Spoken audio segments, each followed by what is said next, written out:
Alright, it's Liam. I want to thank everyone at the Oasis podcast, as you were.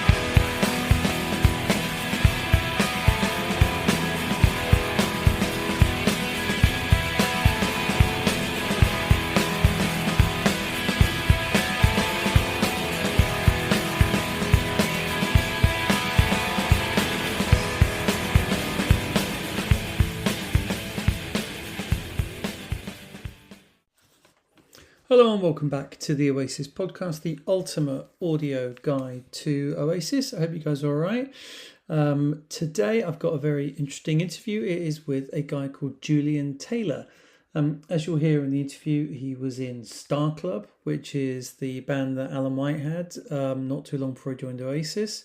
And he's also in Rialto as well, really good Britpop band, and they've been back again recently, so it was really interesting to hear some stories about that. Plus also, about 45 minutes or so into this interview, out of nowhere, suddenly he just drops this fact on me about this sort of other connection that he's got to Oasis, and I had no idea. So you can really hear me sort of quite taken aback by it and sort of being a little bit thrown. That was very interesting. I won't spoil it here. So check it out when you get there in the interview. But very interesting interview, and what a lovely guy. There's been no other real news in the world of Oasis yet. We are still waiting on clarification on the tickets for the Wembley gigs, the new Wembley gigs, and also the lineup of the band, all that sort of stuff. We still don't know. The official Oasis account have said a couple of things, but it's mainly just kind of they denied rumours. There was an interview. They interviewed the guy from Nebworth, and he said, "Would Oasis come and play Nebworth?" And of course, if you're the guy from Nebworth, you're going to say, "Oh yes, we'd love them to play Nebworth." So then Oasis had to come out and say, "No, we will not be playing Nebworth," which is understandable. Also, I don't think I commented on this last week, but in the charts last Friday, we'll wait and see. I'm recording this on Thursday night, so we'll see what happens tomorrow as I'm recording this. But definitely Maybe went to number one in the album charts, with Morning Glory and Time Flies both in the top 5, and Live Forever, Don't Look Back in Anger, and Wonderwall also all in the top 20. So and then just everywhere you turn at the moment, it's just Oasis news. It's crazy because, even like when the interviewers are interviewing film stars about new film roles, and they're talking to them about Oasis stuff. Like I saw the cast of the new Beetlejuice film being asked about Oasis. Ian McKellen, like, what is going on? I just didn't. Obviously, we know how big they are. We know how big they were in the 90s, but this level of interest is crazy. It's unlike anything I could have anticipated. So I don't quite get it, but no other major news in terms of actually anything significant announced. The rumors do appear to be out there that an album has been recorded. Now I've not heard anything specifically, but it's just, a number of people are saying the rumor is there is an album. But as I said, we will wait and see if there's actually any truth to that at all. In terms of the lineup, Zach Starkey has been regularly posting like Oasis related things on Instagram. So whether that's him winding us up, whether that's him actually trying to get a pitch to get into the band, we don't know. And I suppose it's been nice that we've seen Liam active on Twitter again. Nothing particularly. I mean, he's been very entertaining, and so you never know with Liam like what's true and what's not. So a lot of the album rumors have come from Liam's Twitter because he said he's recorded an album already. But then sometimes the stuff he says is true. Like he said, "Oh, I was at a photo shoot today," and it was the photo shoot with Noel. There's certain things he says that do turn out to be true. So you just don't know. You just don't know. But we will see. I suppose the only one that's particularly newsworthy was that someone had asked him who made the first move, sort of him or Noel, in terms of like who made the first phone call, and he said it was him. Now that could just be banter again, but once again, a bunch of sites run that as an actual news story, which is ridiculous. And then I suppose today, I suppose this is news. there's been a bit of aggro between Liam and Fontaine's DC. The Oasis reunion. How excited are you? Couldn't really give a shit, to be honest. So yeah, a couple of the guys from Fontaine's were interviewed, and as you heard there, said they couldn't really give a shit about the Oasis reunion. Liam replied, someone sort of sent that to Liam. Liam replied, "State of them." And then so it was like, oh, beef between Liam and Fontaine's DC. People are asking Liam about, well, there's an enemy story. Liam is reportedly seeking established acts to support Oasis on tour. According to a source speaking with The Independent, Liam is looking for established acts. So it'll probably take a bit of back and forth before anything's confirmed. And there has been rumours that Villanelle will be supporting Gene's band, but nothing is confirmed on that front. And yeah, so Liam as well, when people have replied, like, what about Ashcroft? He said, love Richard. Cast is always a good one. Love Cast. So, so he's sort of setting his stall out. I think that's what he would want anyway. But yeah, and then Grian from Fontaine's DC commented on the NME article that was talking about this kind of Oasis and Fontaine's beef. I love Oasis. This is not my opinion. So fair play, mate. All right, that'll do. We're gonna go over to this interview now with Julian Taylor. But come back at the end. We've got a very cool message from Wayne, who's got a great story about seeing Oasis back in the day. But anyway, here's Julian Taylor. All right, hello and welcome back to the Oasis podcast, the ultimate audio guide to Oasis. And I'm very pleased today to be joined by Julian Taylor. How you doing, man? Hiya, James. I'm doing all right. Yeah, how are you? I'm very good. I'm very good, thank you. So yeah, this is a fun one because I've been meaning for ages actually to sort of speak to someone from Starclub. So, I've looked, it's good to sort of catch up with people that have worked with different Oasis members from all the various eras, and you happen to sort of I think I jokingly said about because it's all at the moment, like as we're recording, we still don't know what the Oasis reunion lineup's going to be. That's Obviously, right. everyone's very excited about, will it be Alan White? I think most fans love Alan White the most. I think you've got the Tony lovers, you've got some others, but Yeah, mainly it's Alan. And and so obviously, and I made a bit of a joke about Starclub, but then you were like, I was in Starclub. So yeah, it's yeah. great to speak to you. Well, I've just been following Al. Actually, I wasn't following him, and I thought I was on Instagram, and he sent me a message about 2 years ago, out of the blue. I hadn't spoken to him very much, and it was about the singer of Starclub actually. He was asking about him, and then that had sort of been and gone, and then this Oasis thing came up, and I sort of looked at I wondered if he was doing it, and then I looked at the chat, and I realised I wasn't following him, and he wasn't following me. Started following him, and then that's when I saw that in the last sort of week. So I saw that message. He put something on about drums, hasn't he? And he's teasing everyone. I don't know. I mean, by the time people hear this, where everybody will know, but I don't know what's going on, as nobody does. But yeah. So when I saw Starclub, it was quite funny that your comment was right at the top. Mm. And as you know, I sort of replied. But yeah, happy to talk about that band and the old days and that when we played together. Yeah, no, absolutely. So it's a funny one. It's one of those ones that, obviously Alan ended up joining Oasis at sort of super last minute, and it's sort of a very quick turnaround. I think they just knew him from obviously Steve having worked with Paul Weller and stuff. Yeah. And then so we know, but and being like Oasis nerds and completionists, you then go back and go, okay, so who's that? He was with Starclub, okay. And so over the years, I've gone back and listened to Starclub, and if people haven't listened to it, obviously you've got the one album's there on Spotify. Yeah. But I think it's great. I think it's such a good album, and it's Right, really thanks. no. Well, I think I like a lot of the like Mother Earth, acid jazz, rare groove, that kind of early 90s. Yeah. Sort of looking back to the 60s mod stuff, and obviously you played with Georgie Fame as well, who's a proper hero of mine. And so so I think if people are into that kind of that sort of pre-Britpop, like so a bit more of groove to it with the Hammonds and everything, I think it's a great album, really. Well, thank you. I mean, it's a sad story really for for me and my bandmates that the whole thing that everything that happened there, we were like the next big thing in our own minds, but we also got a massive deal with Island Records, and we were supposed to be like it was just after Stone Roses and Happy Mondays. Well, by the time we made it, it was quite it was a couple of years after, and things had gone a bit grungy. So we maybe had gone taken too long and didn't really fit in. But I think it's a long story. But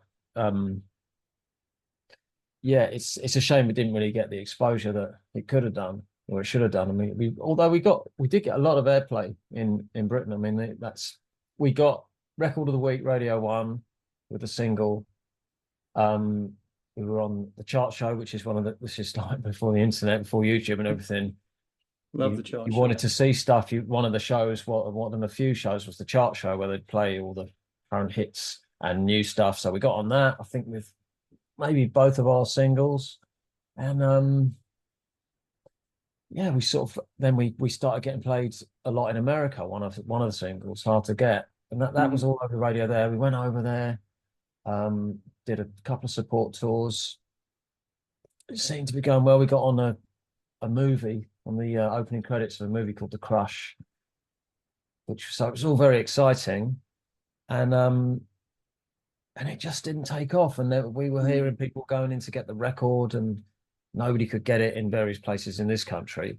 And we were like, "What's going on with the distribution?" It's like, because there's no streaming or anything. You had to go and physically go and get it, and nobody could find it, and it just flopped basically. But yeah, it was.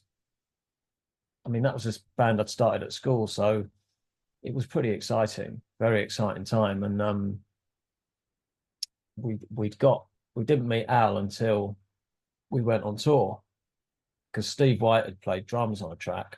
We most of it was programmed, but we wanted live drums on at least one thing. And we didn't know Steve, but we knew of him. I mean, everybody knew who Steve White was because he was this sort of young prodigy and come through with Weller. So we're like, why don't we try and get Steve White? So we contacted him. He came down, did some good stuff on that track, and his track called Pretty Thing he's on. And we needed a drummer to go on tour, so we thought, well, we lost Steve White. I mean, why not? I think nothing to lose. Probably won't do it. He said, no, I can't do it. But my little brother Al, he's looking for a band. We're like, oh yeah, right, okay, sounds good. I thought, all right, give him a chance. And he was God, he must have, yeah, I think he was only 20 years old. But he came down, and he was immediately just, I mean, he's got brilliant timing, the guy, so it's just immediately sitting in there, and it was all pretty cool. I mean, I think we might have tried a couple of other people, but in the end we sort of went, right, Alan's the best, and let's go for it. Yeah. So he came on tour with us, and then he started to play. We did a few B-sides and that, so I got him in the studio, but unfortunately we never got to do an album with him. We didn't get another album out, but we did some we sort of got dropped, and then the guitar player left, but the three that were left carried on playing. Me, Alan Owen was the singer. Yeah. And we formed a band called Paint. Yeah. It's much more kind of energetic and punky than Starclub had been. And that was going okay for 6 months or a year. Then it sort of started to just go a bit like we had some money for a while because we'd had this deal, and they'd had to give us some money to get rid of us, and so we had some money in the bank, and then it started to run out. So everyone's going, oh. And then I remember Al was sort of getting sort of fed up with it, and he'd started to work with some other people. I think he'd worked with someone on Creation Records. I think that's how he got recommended for Oasis, because I think Alan McGee had met him. Might be wrong, but I think something like that. And so I remember phoning him up, Al, and we just sort of, he was on almost leaving, nearly, or he had left, and he said, "Oh, I had a call from Noel Gallagher." I'm like, "What?" Yeah, they're looking for a new drummer. I'm like, "Oh, fucking hell!" So, and then it was literally, he was in there the next week. It was like he was the drummer. So, and it was like, right, see you later, Al. And that on was top of it, the pops really. as well, literally within a few days of like rehearsing, and then bang, straight on top of the pops, do some might Yeah. say. Well, as I say, when we played with him, he just slots in straight away, and I think that's what he did with them. Yeah, Got behind the kit, and I think they've said this, and Noel said it. After, I mean, I love the first Oasis album. I think it's got a great energy. Well, everybody likes and loves the first album, I think. mm. But Mm. so that drummer had a certain kind of energy to him, and that lineup did. But I think as soon as Al got in, it was like, oh yeah, now we've got a solid player.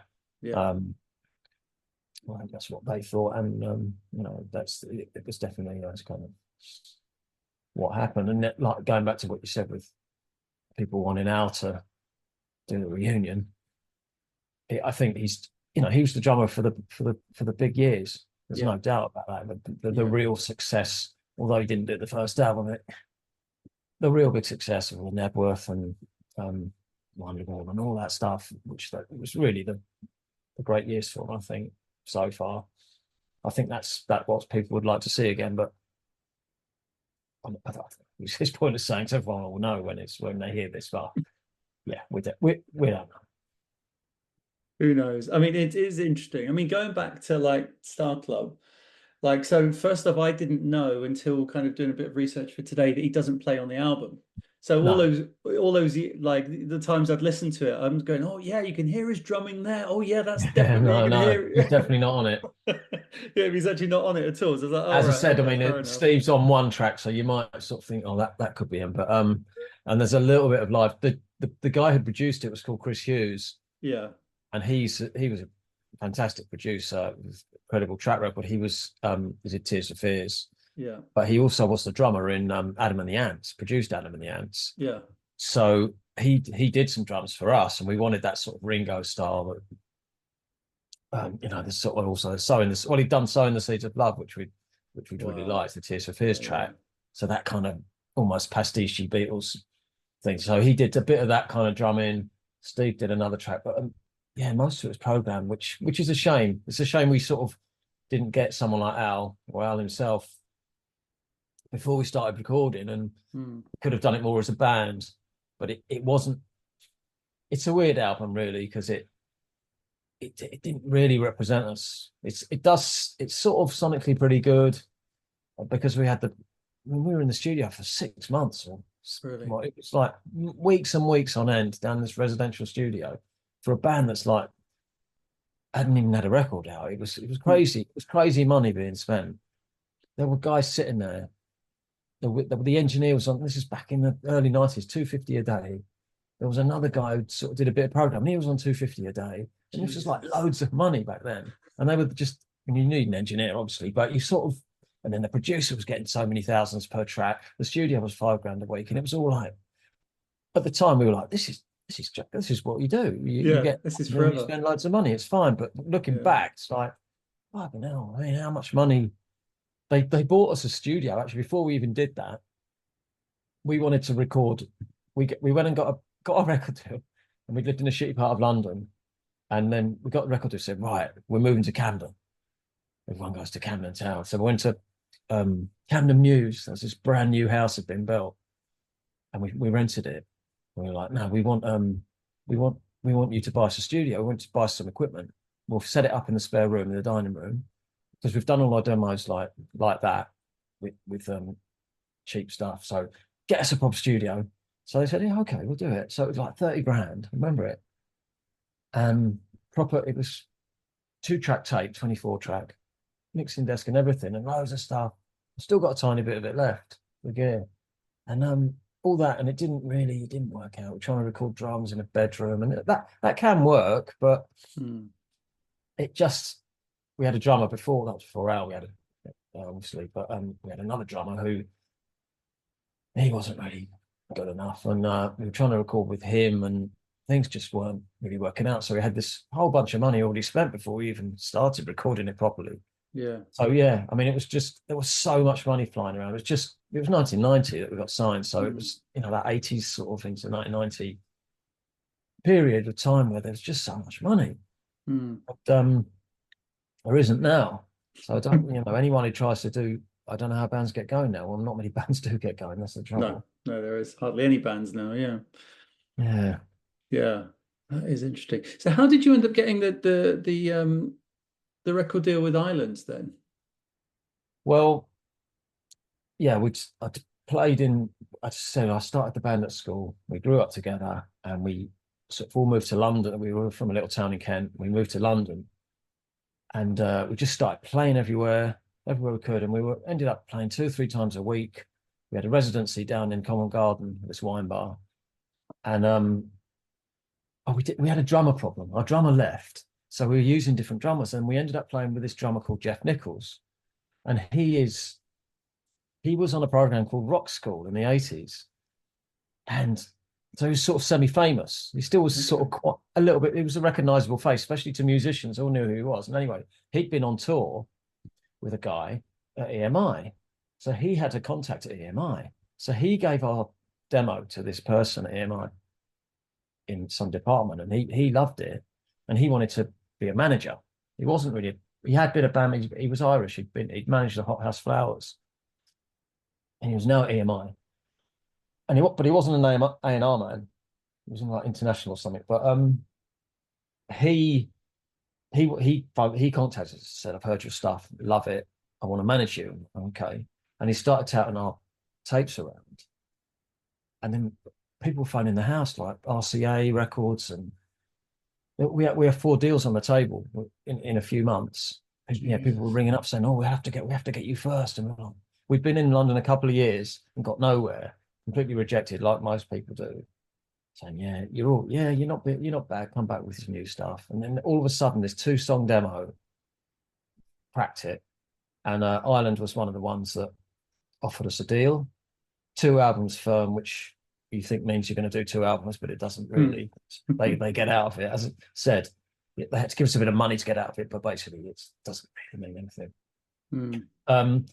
So it was just it was really just one contact having another contact, and suddenly you're in there.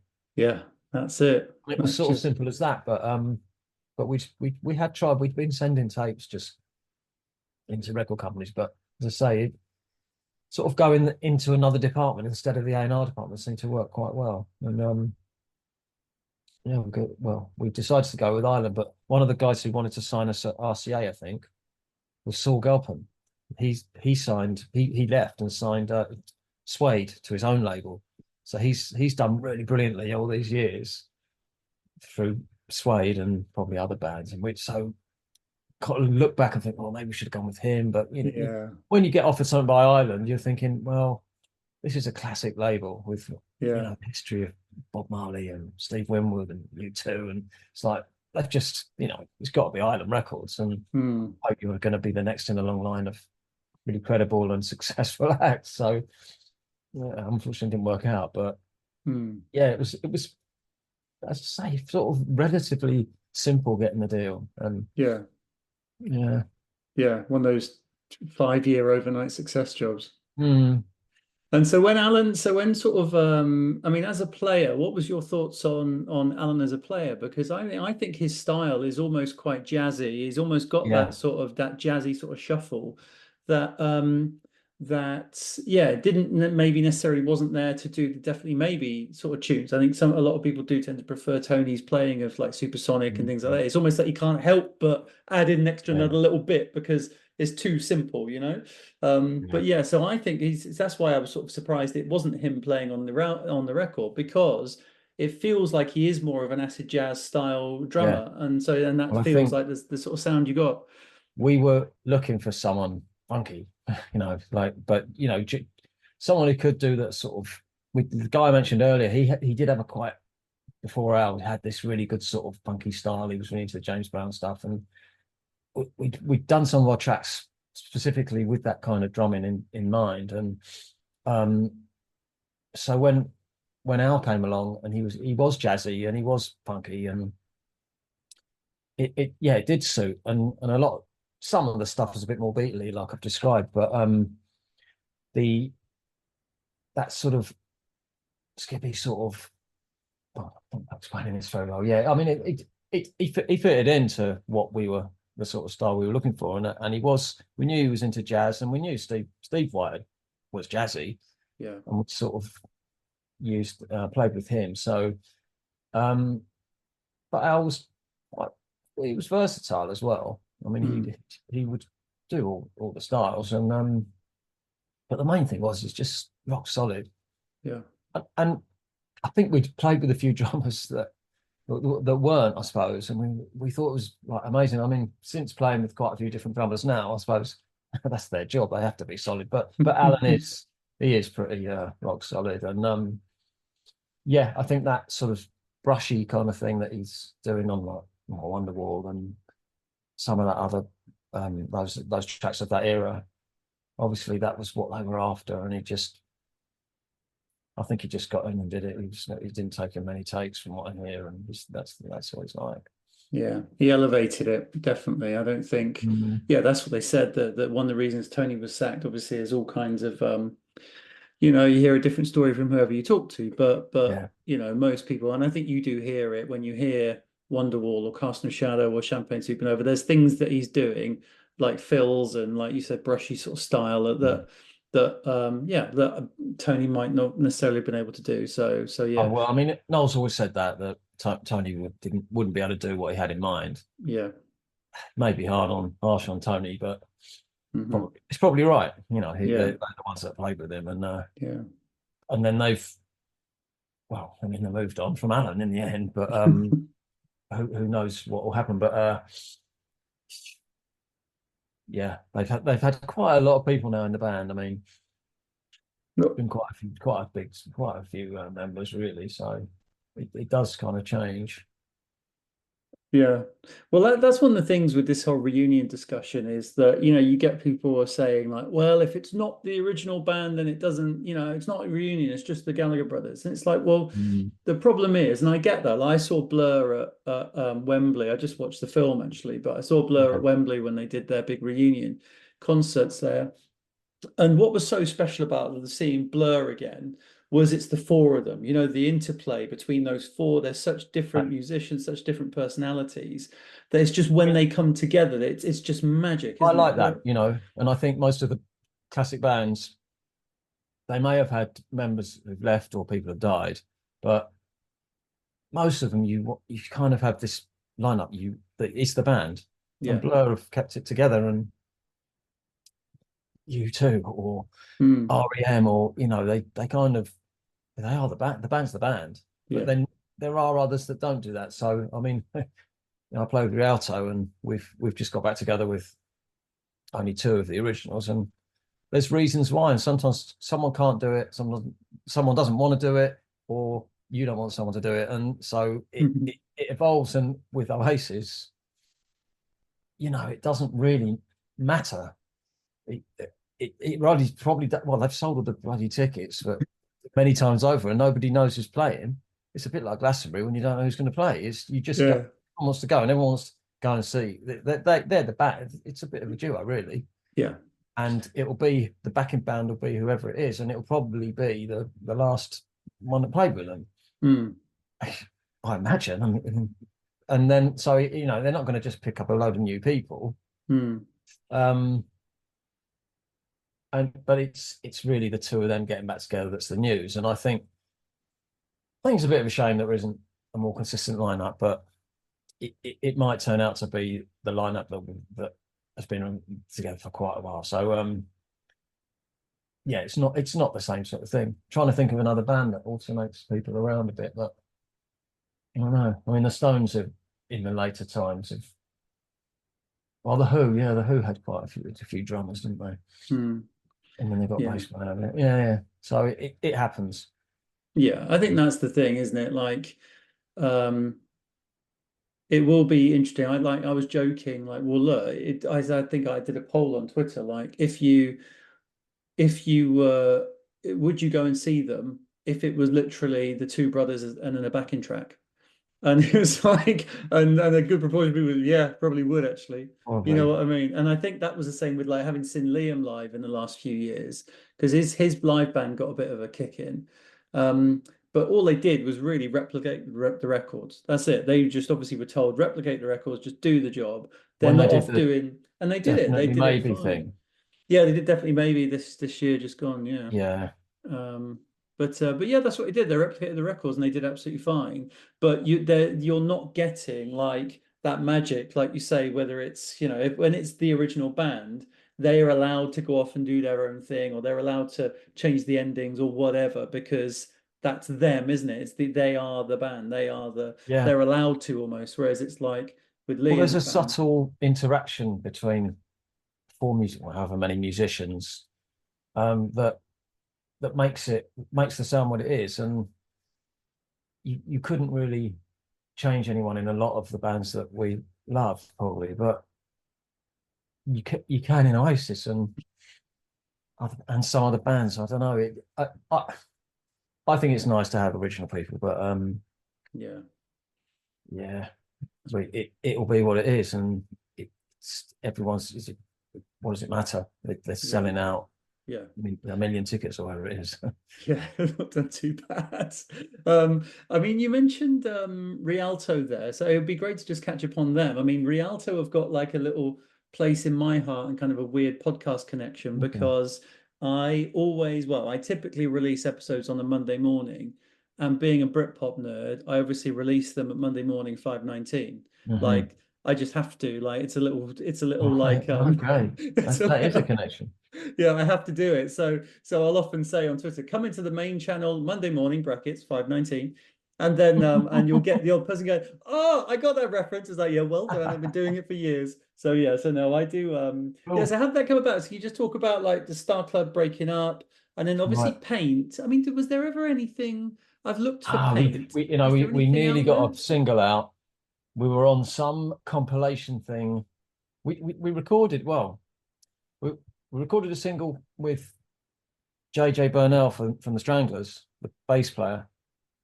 Who there's other connections with I'll probably come to in a minute, but he he came and produced. Our manager knew him, so he came and produced something for us. And then I don't think that version got used, but then we did another version with someone else. Or maybe anyway, it was due to come out. We had a single deal. Well, it was nearly offered, or it was on the table, and then it just never happened. And so the stuff got shelved, and I don't even know where it is now. But obviously we've got bits of material, but it never quite. As I say, I think we went onto some sort of very indie label compilation thing at the time, and it's sort of mid 90s. What was it, 94 or something? Yeah. So yeah, it didn't do too much. Okay. So that was just after Starclub. Kept that going for a while. 95, 96. So then Al leaves for Oasis He in he April leaves in about 95. 94 or 5, 4. April 95.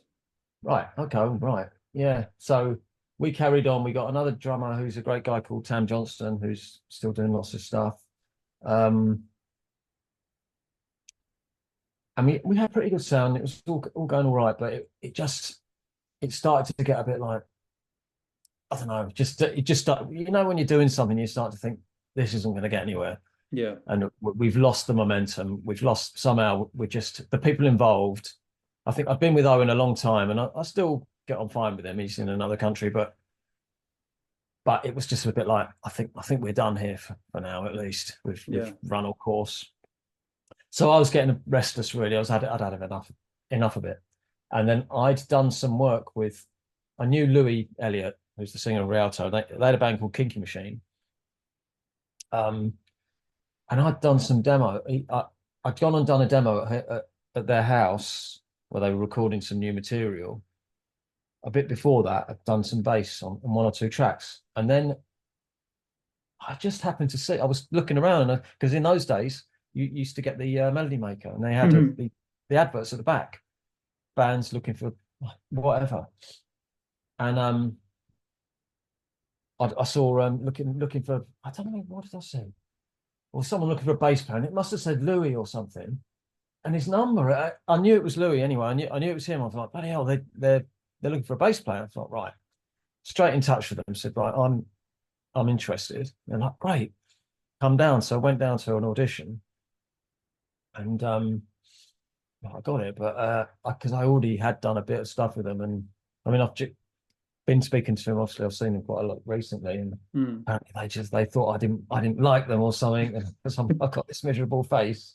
Oh, he's the man for the job, but I don't think he likes us. I don't think he wants to do it. But I did want to do it, and so that kind of worked out. It was almost, it was just I thought what a great coincidence, sort of fate that you just find something like that, and the next thing just appears in front of your face. And if I hadn't seen that advert that day, I might have missed it. They would have got someone else, and so on. But it just, I basically went from one to the other pretty much straight away. Yeah. And they were signed, so we were in the studio, we were rehearsing straight away, and then we were in the recording studio within a few months, and we were doing gigs, and so it all happened. It happened quite quickly, really. I think because that was like the end of '96. Yeah. And we had a record out by the end of '97 or October or something. That 519 came out. Monday Morning came out. Yeah. The end of '97. So yeah, it was all good. It was pretty exciting. I mean, pretty different because I've been in Starclub where I wasn't a songwriter, but we were all equal members, and we'd all got signed together, and I was on a publishing deal and everything. And then you go to another band when you're kind of just a paid member, but we were still sort of doing music videos and part of the band and all that. But it was a bit different. But it was just really exciting. And that the first record scraped the top 40, and then the next one top 20, and then we were doing all the festivals, the Glastonbury, proper stages and stuff. Reading, Leeds, V98, and then we were doing TFI Friday. We did it for the third time, and then our managers turned up when we were getting ready to do it, and could tell something was wrong. And they said, "Oh, basically, you're going to get dropped. You're being dropped." Like, what? Because the album was just about to come out, and we just couldn't believe it. But what had happened, and this probably happens all the time, the person at the top of the company, the MD, had changed, and it had been like the person before had been a real ally of ours, and he liked the band, and we knew our producer and stuff like this. And then this new guy comes in, and I don't know if there'd been any history with him and the band, but he didn't want Rialto, and he did probably some other bands as well. But he came in to make his mark on the situation. Right, here I am. Don't want them or them, and certainly we were one of the bands he didn't want. And even though we were headlong into, they must have spent so much money. Like we've done tours and tours and tours. We made albums, and the album was going to do pretty well, but he obviously thought it wasn't going to do well enough to continue with it. So we were out, and we kind of, the management did quite well. They got us signed up to another deal with what they're called, but got the record out, but we lost about 6 months, I think, of momentum. So it all kind of, it didn't do as well as it would have done if it had come out at the right time. And so we were with them, and then I think that label, what happened? We ended up on another label, and then they got bought up by Warner Brothers, which is what we were on in the first place. So they dropped us again. So I think we're the only act that's been dropped twice by the same label. Excellent. So yeah, we did 2 albums, and the second one sort of, the sound changed, and it got a lot more kind of electro, and it's really good, but I think that we had just completely lost our momentum, and radio didn't play it much, and it was just sort of, so definitely it was over. Bit of a shame, but and that's it really with that. And we kind of, as when things start to go downhill, and like with bands and that, you're getting less and less money in the situation. So we had to look. Well, we had 2 drummers. We had to lose one of them. Of course, the famous 2 drummers. Yeah. But it was like, well, we can't afford 2. We have to make do with 1. And then the keyboard player was like, right, we can just get this all on a backing track. So he took my 8-track thing, cable player went down to a 4-piece, and then it's just like, that was it. Yeah. So, but the funny thing is with the keyboard player, Toby, I hadn't seen him for years, and then a mate of mine said, "Oh, he's been auditioning, or he's auditioning for the Stranglers." And because as I mentioned him earlier, well, you had some contact with JJ Burnell, and Toby knew him, and he'd always been sort of lined up for it if anything was to happen to Dave, the keyboard player, and then he died, unfortunately, Dave, and so Toby got the job, and he's still doing it now. He's doing a brilliant job there, so that's a good one for him. And we've got our new lineup's got a different keyboard player. I mean, actually, Toby was up for it, but realised he couldn't do it after one rehearsal. He realised he had too many commitments with the Stranglers. Sure. And, it was never going to work. So but yeah, it's only me and Louis. We got offered to do a gig. It's a festival called Shine On. It's in Butlins down in my head. I know it's it. been going for like 20 years. Have you been to it? You must have Yeah, I've been a couple of times. So yeah. I've never been to it, but it's good fun down there. And we got offered it a year and a half ago. A little bit of money in it, enough money to sort of pay for some rehearsals and get us down there and everything. And I hadn't seen Louis I hadn't really seen him for 10 years.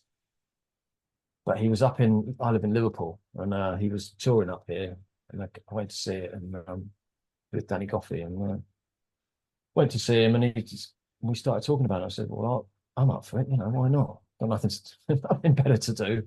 And the drummer lives in Australia. He really wants to do it, but he lives in Australia, and he said, "I'm coming back. I could do the gig, but it's like you can't really do." No. You can't do it properly, and it's a long story with the guitar player, but which I won't go into, but he ended up not doing it. So yeah, but we've got something coming out next year. It's all been a bit slow, very slow, but yeah, there's something coming, and maybe you should see us out there next year. We played in London. We sold it. We actually sold nearly as many tickets as we did when we were in the charts. So wow, it was quite weird. It's like, because you've got the internet now, you can kind of reach everybody, but yeah, it's been fun. We've done sort of little clubs, but we're selling out gigs, so no, that's great. Fun. No, it's fantastic, isn't it? And it is great. I mean, that's the beauty of it. Obviously, like there's this sort of, well, there's a Britpop revival, but there's been a Britpop revival on and off for about 10, 15 years. Yeah. That sort of and then just when something happens. So it came up like last year when Blur, Pulp, and Suede were all touring at the same time, and it's like, oh, now it's a Britpop revival. It's like, yeah, you said it was a Britpop revival like 2 years before as well, when when Pulp toured last time or whatever it is. But yeah. Well, the thing is, all these bands, a lot of them are probably like us. We maybe haven't got that much else going on, and you get offered a festival or to make a record even, or to do this and that, and you're like, well, why not? Whatever level you're at, even if you're at the top level, Oasis, they've got a lot of money on offer there to get back together, and yeah, nobody else is doing what they're doing, but it's the same thing. It's like, why don't we do it? Why not? Yeah. And I don't know, people of art from our generation and from that era, they're still going out, they're still going to things. It's not like the old days when everyone just sort of tucked up in bed in middle age and said, right, that's it, we'll leave it to the young ones now. I think old people are still, middle-aged people and old people are still just going out and doing what they want. Yeah, and want to see gigs, they do want to relive the old times, and that Shine On thing is the case in point with however many thousands of people they get down there, and it's all the old timers, and it's good. It's amazing. I mean, Shine On is just so brilliant. Like the way that, I'm just gonna have a look at this year's lineup. Actually, I know it's the Bunnymen, isn't it? Year.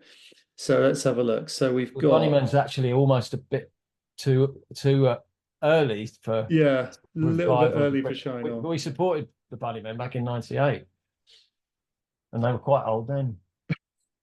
Well, they had that resurgence because then they did Oh, the Nothing Lasts Forever. yeah, Liam did backing that was vocals then. on. Well, actually, my mate Owen was in the band. He the singer from Starclub. Yeah, yeah. He was in Bunnyman for a while. Yeah, Right, so he did that for quite a few years. Um, and I think he had a sort of it was again the same sort of story where things were just getting worse and worse. I mean, he'd have to tell you what really happened, but I did some New Year's. He's told me he did some New Year's Eve thing in Liverpool, and it was just such a shambles. And he was like, "Right, I've had enough of this." But he'd had some really good times, and but he Owen he's a creative guy, he's a brilliant songwriter, so I think he'd had enough of playing other people's stuff after the yeah, 5 years, 7 years, whatever he did. But I think it was quite chaotic at times, yeah, that situation. yeah. I can imagine Mac might be a little tricky to deal with. Yeah, I think he's all right. He's probably like a lot of them. He's all right if he likes you. But I think I'm not. Doesn't like anyone.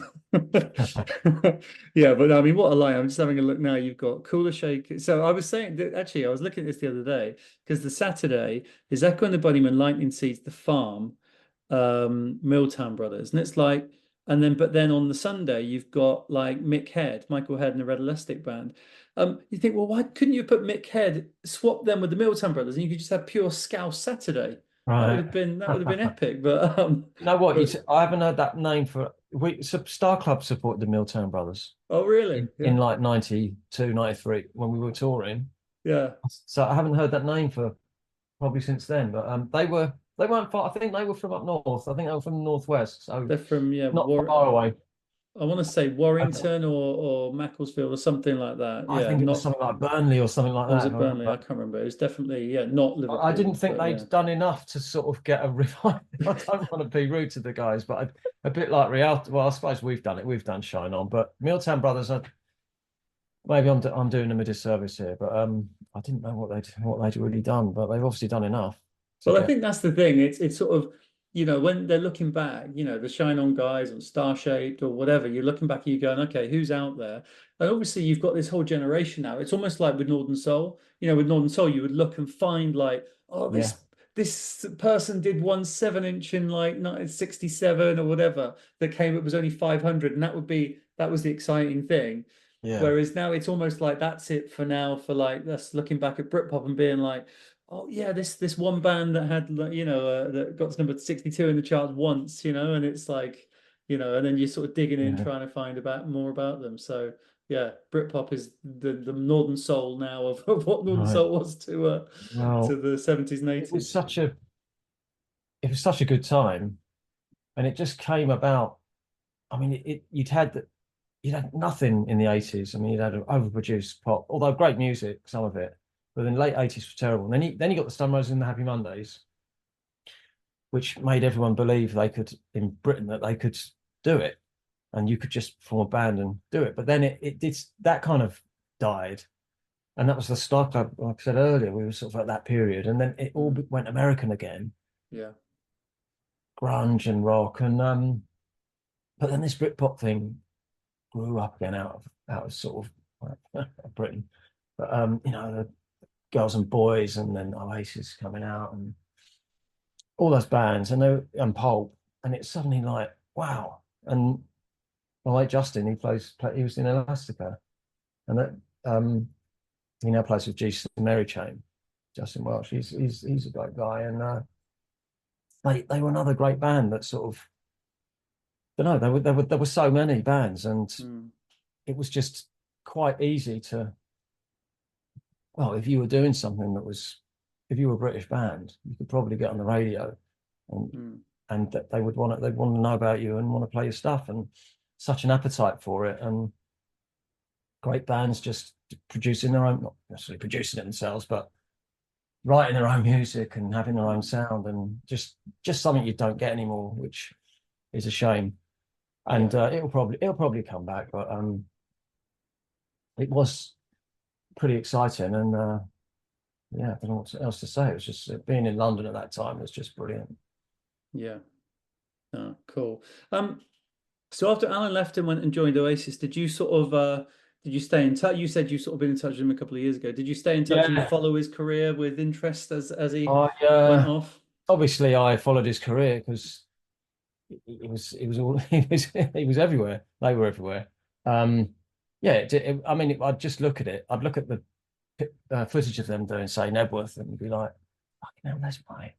You know, or I saw them. I saw them at Glastonbury in '95. Is it that they did it, or Yeah, six? Not six, '95. 5.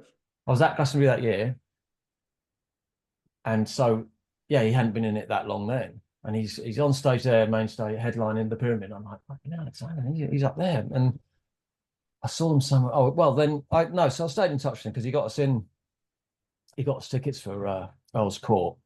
What would that be, '96 or something? That's late 95. It's like November 95. Right. So I went to that, and I met him after and sort of said hello. And well, what I haven't told you is I auditioned for Oasis. He got me Really? to audition for them. Yeah. You know when Andy Bell joined. Yeah. Um, Al had always I'd nearly had an audition years before that because what's his name, Griggs had nearly left Yeah. a long time before that. Yeah. When Scott Right. McCloud came in Yeah. briefly. Well, I'd been in the picture then, but I never auditioned. But I'd been talking to them, and then Alf called me in is it 2000 minute. Look, the bass players left, come down. So I went and played with them for like 4 days, and obviously I didn't get it, but and it's quite an experience, and it's hard when you've missed out on something like that. You have to sort of live with that. But so yeah, I did 4 days with them, and by the first day I thought this is going pretty well, and then by the third and fourth day I thought no, I haven't got this. I'm not. Really? I haven't got it. But it was Gem's first rehearsal as well, so I was the first to go down, and I wish I could have that time again, and I'd do certain things differently, but sometimes you just you're not right for something, and didn't work out. But no, so he got me down for that. I hadn't really seen much of him in those years. I just hadn't. I mean, you didn't have social media to stay in touch. No. You'd have to actually phone someone up. But Phone the house. so I Yeah. did that, and then I didn't speak to him after that for till now. Really, I don't think. But yeah, it was quite an experience, but crazy. But as I say, it's hard when you don't get something like that. It's like, but you got to go for it if you get offered it. Wow, I had no idea. No, I knew that Potsy tried out for that. You know, he was in Monaco with Peter Hook. I heard he had Oh, yeah, I vaguely know him. yeah. Yeah. I think that's all I knew. That's the only one that I knew had tried out though. I didn't know that or anyone else had tried out, let alone yourself. Wow. So whereabouts was that then? That sort of 4 day audition thing? They used to rehearse in is it Albert Lee's studio? Is that his name? He had a studio out in like west of London, like Maidenhead sort of, but Wheeler Buckinghamshire. End. Wheeler End, High Wycombe? Yes, it might be that. Yeah, it might be that. Yeah. So we got driven out there and driven back. Did like 3 or 4 hours a day, and maybe a bit. We'd do a couple of hours and go to the pub for half an hour, then come back and do another hour or two, and then. But I mean, it was quite every day that Liam was on. His son had just been born. He'd just come out. He was in the hospital the night before or something. So every day he had a new story. I mean, it was very entertaining. They are very entertaining. Really, I mean, really sort of, you're kind of in awe of them, obviously, because they're so famous. But I'm standing with my bass on. I'm trying to be like, be cool, and well, I can do it. And I felt like I could do it musically, but I was nervous. It was. Yeah. You kind of, and you are sort of just watching them and listening to them, and they are funny. Yeah. And as I say, well, there was always something new that Liam was going on. Yeah, it was good. Crazy. And then so Andy Bell said, so did you sort of realize like, all right, we'll call you, we'll let you know, and then the next thing you hear, Andy Bell's in? Well, it was a bit like that. I mean, at the end of the day, when I was there, and Noel said, right, we're going to try some other people. And I'm like, okay. My fucking heart sank, obviously, and all Mm. that. Because you don't think you're really going to get it once once they've rejected you. So I went off, and then Al said he'd sort of call me, and I hadn't heard from him. And I don't know, 2 weeks later, something like that, I called him. He said, "No, you're still probably the best choice, but they're still looking. I'll let you know." And I never heard from him, but I did sort of. It had gone on another few weeks, and I'm like, well, obviously they don't want me, fine, but and then I heard that they picked Andy Bell, and I was like, right, fine, now I finally do know. But I was never really told, but yeah, it's fine. And then that was that. But yeah, it's I probably look back and think probably got right for it anyway. So Well, they might have. I'm just trying to think. There's a bit where they talk about like another Cockney being in the band, and it's like, oh no, we can't have that was me. That was you. That's why you're Yeah. saying, oh, we can't have another Cockney in the band. Yeah, That was when. That's when you tried out for Scott McLeod. Well, when he yeah, joined. they'd called me. I was in my flat in London, and Al, I picked up the phone, and I knew it was Al, and he was messing about, and he goes, look, we need, as I said, Gwissy's left, or he's leaving. And then he told me about it, and then he is, look, Noel wants to speak. Do you want to speak to Noel? I said, oh, okay. So I had about a 10 minute chat with Noel then, and it was like all going swimming now. And he's like, right, sounds great. Right, and they were at like the Mercury Awards or something, or they were going to it that night or the next night. And said, right, well, we'll call you and come down, and we'll hopefully it'll all be cool. And then again, I didn't get any call, and I'm like, oh, right, that's right. And then I hear that Scott McLeod's doing it, and yeah, I think that was a bit of like, yeah, we can't have another Cockney. So yeah, well, that's that famous bit. Yeah, that's in there and then, like the video they put out. Yeah, oh, we can't have another Cockney. It'll be a Cockney band, mate, like that. We were going to get Alan's mate in. Of course, Liam being Liam decides that there's already one Cockney in the group and two is far too many. We're turning into a Cockney group, mate. You know what I mean? It's like, I was like, what are you talking about, Governor? So, luckily enough, Griggs decided he was well enough to play. The fact that I'd threatened to sack him if he didn't do Will's Court might have had something to do with it. He seemed to perk up quite dramatically after that phone call. That is funny. That was you. Oh my God! I think it is. I mean, let's start. Well, I'm pretty well. That's that. Was it from that time he's talking about? Yeah, because they're talking about Scott McLeod time. Yeah, because when Griggs comes back, it's at Earl's Court. Is his first gig back? Right.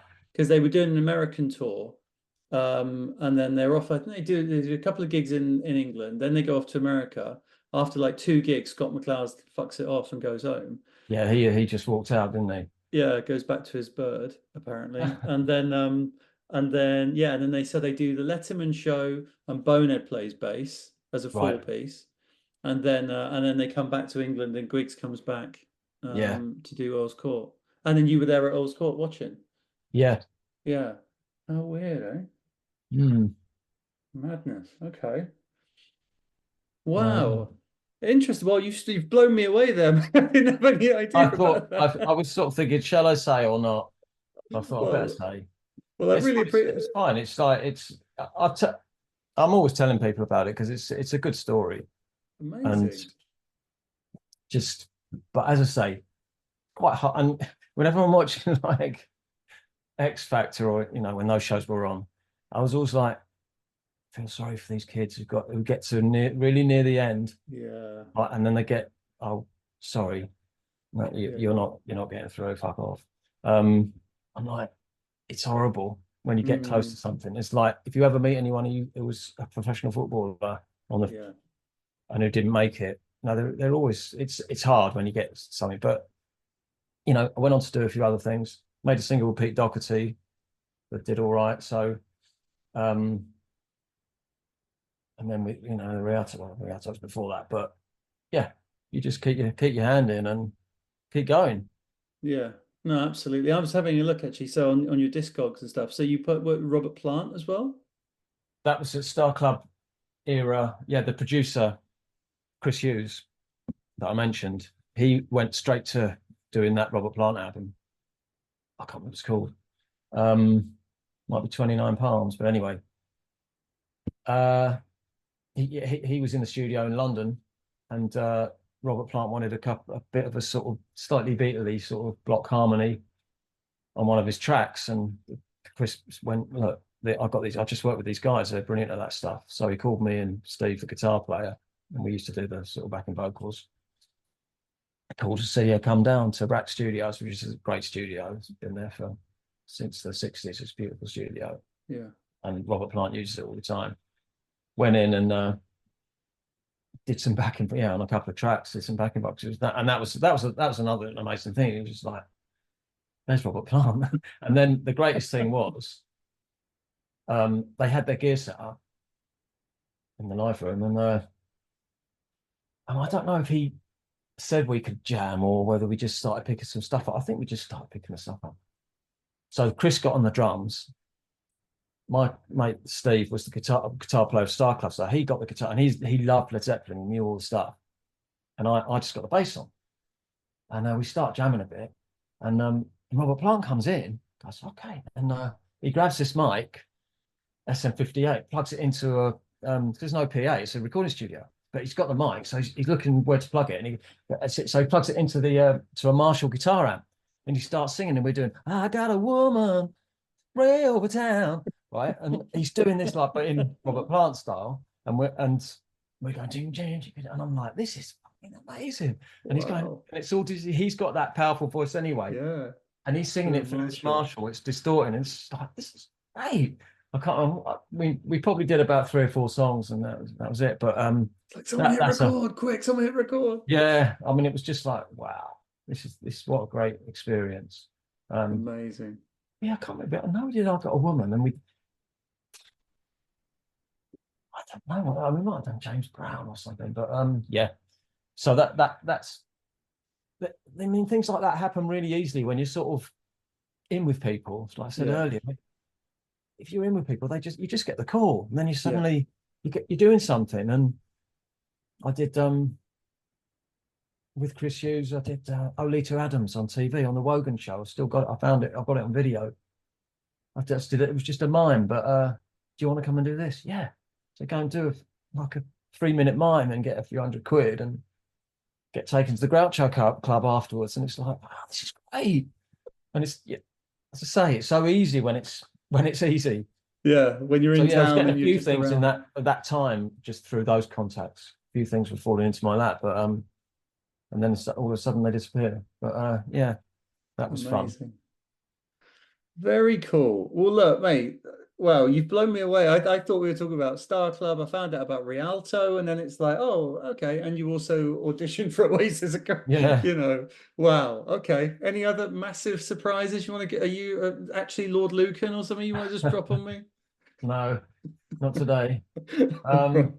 No, I mean, we've just done a few little things. I had a band with Justin Welch and Neil Codling from Suede. We had a covers band for a bit. And then actually the last Wolfman gig I did, which is the band I had with Dogsy, we had a couple of singles out. And the last time we played, it's a long story, but we ended up with no keyboard player or drummer because I think we Saxon, but which is a shame. They're really nice guys from the Egg, and I get on with them fine now. So it's a bit embarrassing what happened, but anyway, we ended up no keyboard player or guitar, and or drummer. And I knew Zeb, who's played with Oasis. Zeb, he used to be their keyboard player in the 90s. Yeah, Zeb Jameson. I've interviewed him. Yeah. So I'd played with him a bit, and he said, "Oh, I can't." I went to see him in West London. He said, "Oh, I can't do it." But Neil Codling happened to be there, and I was chatting to him, and I think I played with him a little bit, or I hadn't. But anyway, chatting to him, and he said, "Yeah, I'm up for it." Oh, wow. So, and then I don't know how I got Justin on board, but I knew Justin had played with the singer for years ago, Pete Wolf. So he knew him. So suddenly we had this like Britpop supergroup back in Wolfman, and we had 2 gigs to do, one in Wigan Casino and one in Liverpool. and it goes a bit unsavory, but we did the gig and it was a few rehearsals and then the gig, and it was brilliant. And they're just top guys, those two players. Neil played guitar and keyboards, but the singer Pete, he were, there's drugs involved, there's heavy drugs, and so it really sort of was a shame. And then I had to cancel the gig the next day because it had just been, the gig had gone well in terms of us three playing, but Pete had been on and off stage, and it was just a nightmare. And that was again one of those things we thought this is over. Yeah. So that was but then I carried on playing. We sort of did a few covers gigs after that because I bought a pub actually after that. I pretty much gave up music, not gave up music, but I didn't do it professionally for a while. But I had this sort of covers band with those two did a few gigs with them, a couple anyway. And so that was good fun. And I still see Justin every now and again. Excellent. I think that might be it. Yeah. Okay, no other shot. All right, well look, that's brilliant. And you said that because going back to Alan, like he then because he was just completely out of the music industry, obviously, like and nothing on social media, nothing at all from leaving Oasis in 04 through to and then he turned up on Instagram like a couple of years ago. Yeah. And I suppose in the pandemic maybe, or maybe just after the pandemic. And he would just do like drumming along on, he would drum Oasis songs and things like that. And then, and it was great. It was great to just have him back in the world, like, because he was just gone. We just didn't... Yeah, that's right. And I do have a regret. I have regrets now. Now I'd like to sort of speak to him again. And I don't know, it's been such a long time, and he might well be thinking, well, you never contacted me in all these years. And I do think, why didn't I contact him? But I think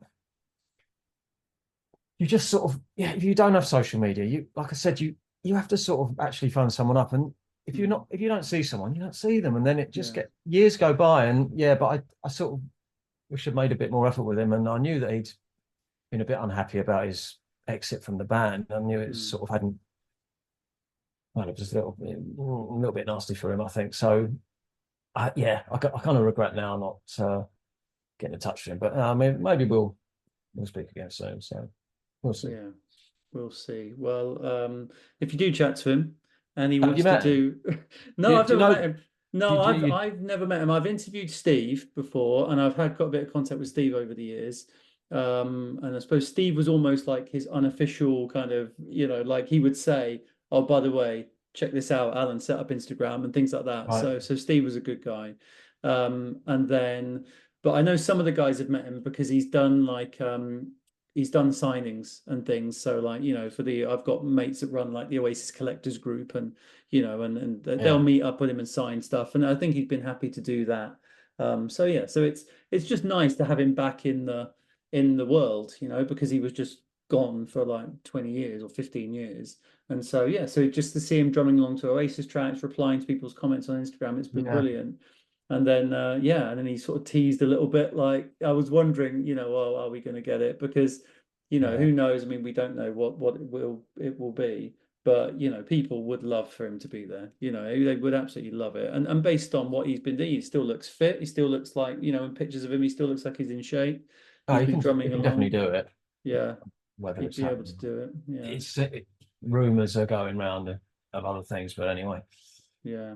Well, the Sun reported the other day that they were trying to get Zach Starkey back. But who knows?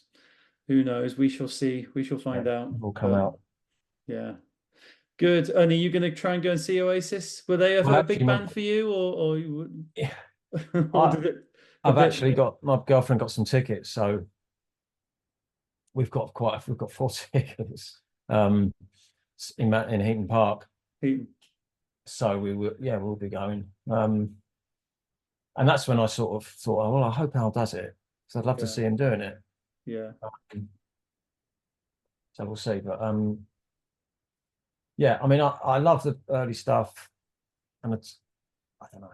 I just think most people would agree, I suppose, but I just think even though they had a good band later on, I just think there was something about the earlier stuff, especially the first album, and that's probably my favourite. Yeah. And yeah, I think they. But it'll be that set will be full of all that stuff. It's, yeah, stuff. Yeah, it'll be greatest hits, I think. I think someone had said, one of our pals said like, "Oh, I was hoping they'd be doing a 30th anniversary Morning Glory because then I get to hear Hey Now live." And it's like, no, they're not going to be playing Hey Now live. It will be greatest hits. It will be Half the World Away and then singles, I think. So yeah, just give the people what they want to hear, I think. Mm-hmm. No You sort got of, tickets? yeah, I'm going to Yeah. Cardiff first night. Right. So yeah, so I wanted to be there first night just in case they have a big fight. But it's also I want to be there to see. I don't want to be spoiled for like what the set's going to be and all that sort of stuff. It's part of the doing the Oasis podcast. Yeah. I think I'd have to be there first night. So yeah, so I thought I was on the pre-sale and I thought like, right, well, I'll probably be able to get better tickets or whatever if I go for one of the other ones. But I just thought, no, I've got to go first. Got to go for first night, and we managed to get it. But we're in seats rather than standing, which is a bit of a shame. But yeah, just to be there. And I'm also seeing Liam because he's performing at the Anthony Joshua fight in a week or so at Wembley. Yeah, Oh, yeah. So yeah, and so we're sort of right. and yeah, so we're hoping that maybe Noel might show up as well, but I don't think so. I don't think it's going to happen. Yeah, it'd be But yeah. mayhem if it did. I know, amazing. Well, look, Julian, thank you so much, mate, for your time. It's been No absolutely problem. fantastic. It's been great to speak. Yeah, I'm glad we did it because when it was 25 past 8, I thought, oh, shall I just say, can we do it tomorrow? But I'm glad we did it because yeah, it's been cool. Yeah, no, it's been great. It's been really great to speak. And yeah, I mean, where can the kids find you online if they want to look you up? You're on Instagram. Yeah, at Jew Taylor. There you go. It's Jew_Taylor. Jew_Taylor. There you go. I'm a composer. Rialto. I've got a Oh, website, jtcomposer.co.uk. I'm trying to sort of score films and things. So I'm just working something that's a low budget kind of thing that I'm just doing right now. So that could be where I'm heading, hopefully. So yeah. excellent. And And then Rialto back on the road Rialto. won't be till next year. I've just been speaking to Louis this very day. It's all been pushed back, so it's I think records coming out in sort of January or February, singles, and then there'll be some gigs in the early part of next year or springtime. But that Excellent. should be good. Well, we look forward to that because yeah, I Yeah. think Rialto, like I said, I think there's yeah, such a good band and like such an interesting sound and yeah, like you said, it's sort of tricky. I think with the timing. I think maybe when you think about Divine Comedy, My Life Story, that Mm. sort of bigger sound, it was sort of a little bit earlier, wasn't it? And then We yeah, might have just been a bit after the event, so hmm that's probably why we got dropped. yeah, But yeah, you never know. The new stuff's much is quite different. I won't go into it, but it's pretty different from that. Although you can kind of tell it's the same guy. But yeah. So well, we'll see.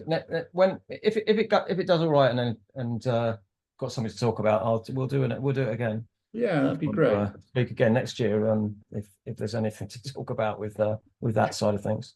No, absolutely brilliant. All right, but thanks so much, mate. Really great to speak. Nice one, James. So thank you very much to Julian. Really, really appreciated that. Such a fascinating call, and yeah, and like I mentioned at the start, and like you heard me there, so blown away by the fact that like, oh, by the way, I did actually audition for Oasis. What? So yeah, incredible. Yeah, just like I said, I'd heard that that Potsy, I think it's David Potts, but Potsy from Monaco had auditioned, but I had no idea.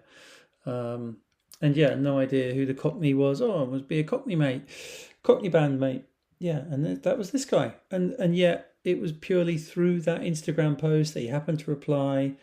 And then, oh, by the way, yeah. So I suppose I can understand if he wasn't necessarily the most comfortable and didn't know necessarily that he wanted to bring that up, make it public. Yeah, I mean, it's obviously going to be public now, but yeah, but I'm really pleased he did because it's so, yeah, what an incredible story. And it's just the way he explained it and everything. Yeah, really great stuff. Thank you very much to Julian.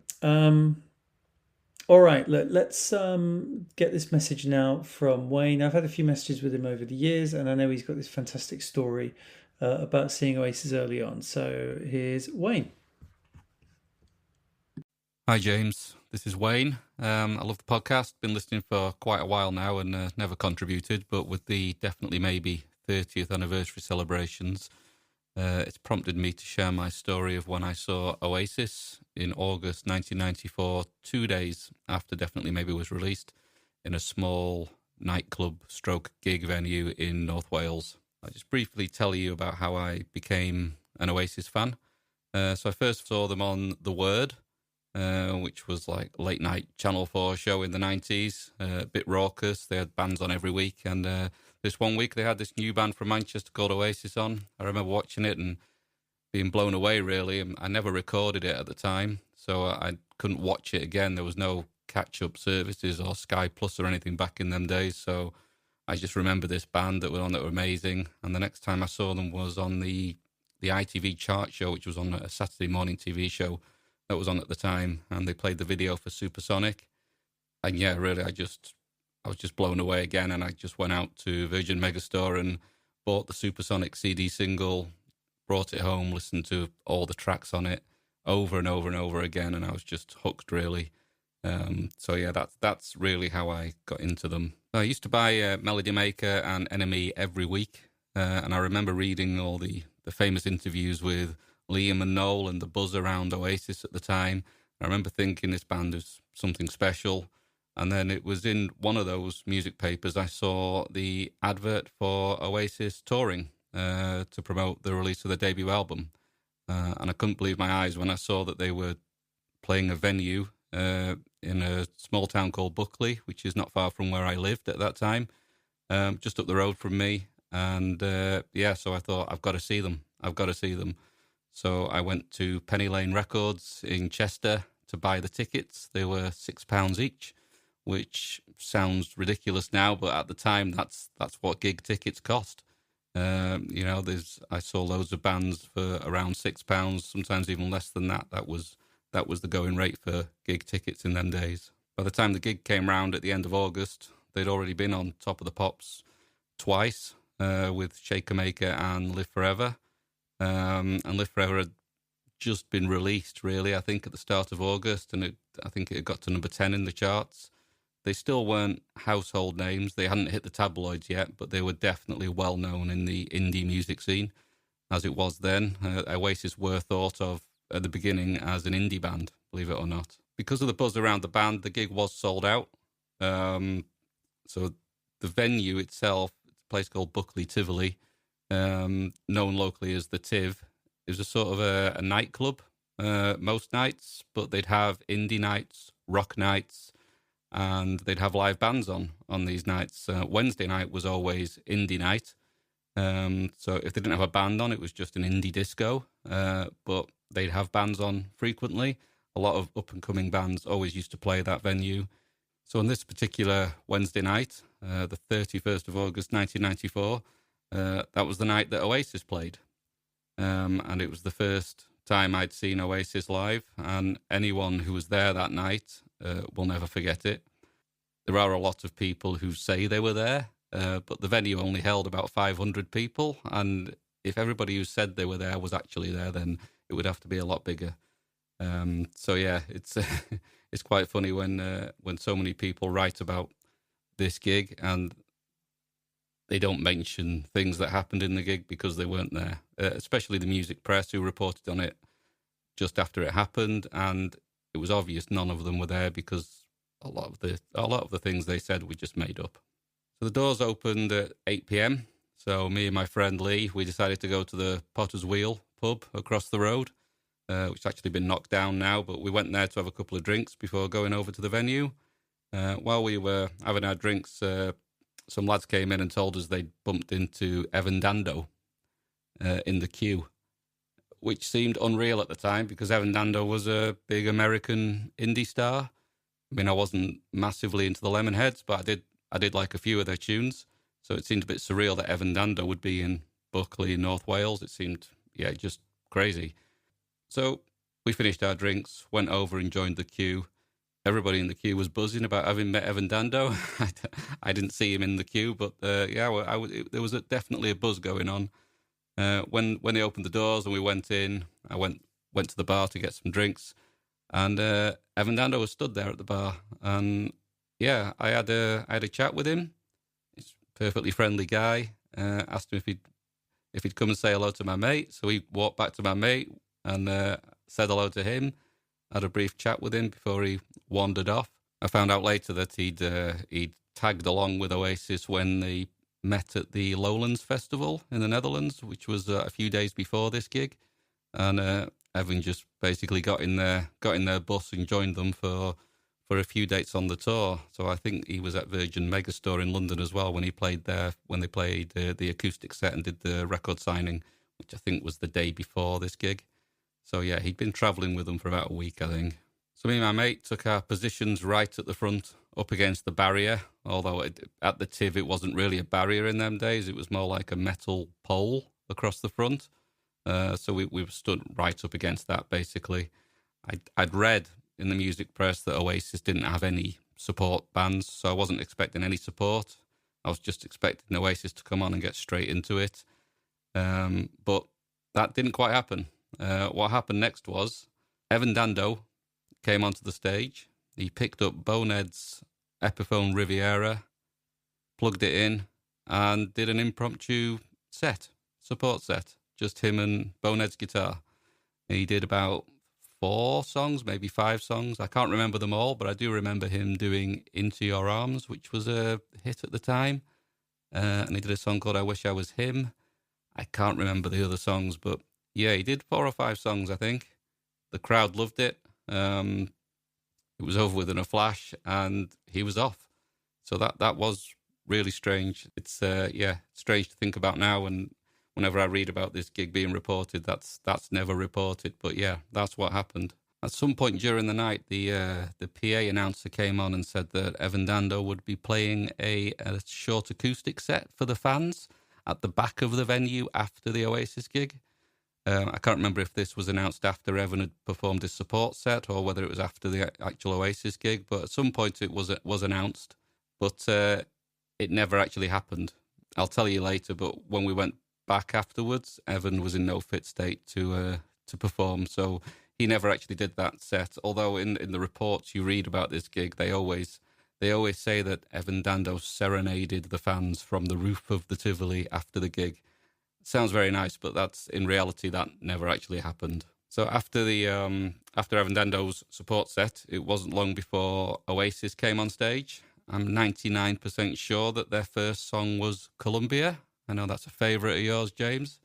I can honestly say I've never heard anything as loud in my life. I think my ears are still recovering now. Everything was turned up to 11, and I was stood right in the front, and I was right in front of Noel, basically, and his amps. I think he just got the orange amps at the time, so yeah, they were pretty loud, and the PA was ridiculously loud. I know Noel has joked about their gigs being so loud in the early days because Mark Coyle, their sound engineer, was deaf. Well, I can believe that. The gig went by really quickly. They blasted out most of Definitely Maybe, I think, and I remember they did Fade Away as well. And they, of course, finished with I Am the Walrus, which was what they did at the time. At some point in the gig, somebody threw something on the stage, and, of course, Liam offered to take them outside and beat them up, which was common in those days. I think in every gig in '94, Liam offered to have some of the audience members out. I think that was just the way it went. If you think you're a bit of a geezer, right, you ever threw the fucking bottle, let's have you up here and I'll slap you in front of the crowd. Not here to get fucking pissed on now, mate. Fucking coconut star. Highlight for me was Live Forever. It was just obviously a big song at the time, and it was something that I knew that it was like my favourite Oasis song at the time, definitely. And when that came on, it was just amazing. Liam's voice was flawless. It was just, it sounded brilliant. And even though they were in a small one-horse town in North Wales, they put 100% effort into that performance. It was just astounding. There was also a documentary crew from Granada in the venue as well, because they were filming a documentary about Oasis there. They did actually film a couple of the songs and broadcast it on the documentary. That was Dixie's Dinner and Live Forever. I don't think there's any recordings of the whole gig because they only had 2 cameras, so I think the wide shots were taken at different points in the gig.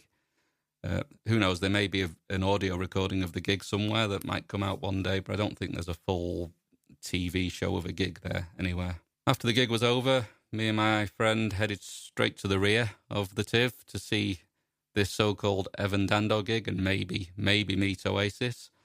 It never happened with Evan. As I said before, he was there at the back at one point. He was the worse for wear, shall we say, and he had a lady friend with him. I don't think I should say any more about that. I don't want you to get sued, James, but yeah, he was he was the worse for wear and wasn't in any fit state to perform.